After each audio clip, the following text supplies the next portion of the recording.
Pilot association ने ये मांग करी थी कि जो वर्किंग आवर्स है, जो ड्यूटी आवर्स है, वो 10 घंटे के बजाय 8 घंटे करें और इसके लिए एफडीटीएल जो है उसका बदलाव करे, उसमें रिफॉर्म लाए। और दिल्ली हाई कोर्ट ने भी उसको मंजूरी दे दी। उसके बाद हमारे देश के सभी एयरलाइंस कंपनी को हमने आगाह कर दिया था, उनको सूचना करी थी कि जो हाई कोर्ट की गाइडलाइंस है उसके हिसाब से एफटीटीएल का अभी हमें इम्प्लीमेंटेशन करना है, 2 फेज़ में करना है, 1 जुलाई 2025 और 1 नवंबर 2025, ऐसे 2 फेज़ में जो कंप्लाइंस है वो हमें पूरी करनी है। उसके बाद सभी एयरलाइंस कंपनी ने इस पे काम किया, लेकिन इंडिगो ने जितना सीरियसली इसको लेना चाहिए था उन्होंने नहीं लिया। और आज हमने देखा कि 4 दिन पहले जो सिचुएशन क्रिएट हुई देश में, जो कियोस हुआ, उसकी वजह यही थी कि इंडिगो ने, उनके मैनेजमेंट ने ये सीरियसली नहीं लिया। तो तुरंत उसके बाद मिनिस्ट्री हो या डीजीसीआई के माध्यम से हमने इमीडिएटली एक्शन ली है। सबसे पहले तो 4 लोगों की एक जांच समिति हमने अपॉइंट करी है। उसके बाद 24/7 एक कंट्रोल रूम तैयार किया गया है। ये सब पहले जैसी सेवा शुरू हो, इसलिए एफटीटीएल का जो आदेश था उसको फरवरी 2026 तक हमने स्थगित कर दिया है।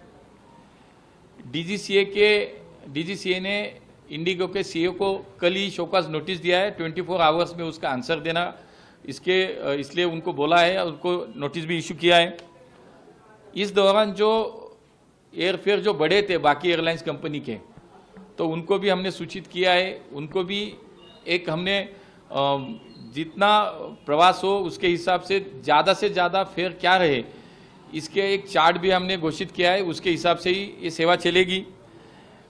जो लोगों को तकलीफ हुई है, परेशानी हुई है, जिन्होंने टिकट बुक किया था, पैसे दिए थे, हमने ये भी सूचना दी है इंडिगो के कि विदाउट एनी कैंसिलेशन फी चार्जेस को यहाँ पे न लेते हुए प्रवासी जो है हमारे, उनके पैसे वापस दिए जाए। जो उनका लगेज है, बैगेज हो, 48 आवर्स के अंदर उनको मिले। ऐसे बहुत सारे निर्णय हमने इमीडिएटली ले लिए है। इस बारे में सरकार बिल्कुल गंभीरता से विचार कर रही है। जो जांच कमेटी अपॉइंट किए, उसका रिपोर्ट आने के बाद बिल्कुल उस पर कार्रवाई भी होगी। तो पिछले 2-4 दिन से जो चल रहा था आज हम थोड़ा देखते तो थोड़ा उसमें सुधार भी नज़र आ रहा है और हम सभी मिलकर उस पर काम कर रहे हैं। जितना जल्दी हो सकता है हमारी विमान सेवा जो है देश की, और पहले जैसे फिर से शुरू हो, इसके लिए हम काम कर रहे हैं। लोगों में काफी गुस्सा नजर देखने को मिला है और लोग मांग कर रहे हैं कि अकाउंटेबिलिटी फिक्स हो। इंडिगो की जो मोनोपोली की वजह से लोगों का गुस्सा जायज़ है, स्वाभाविक है।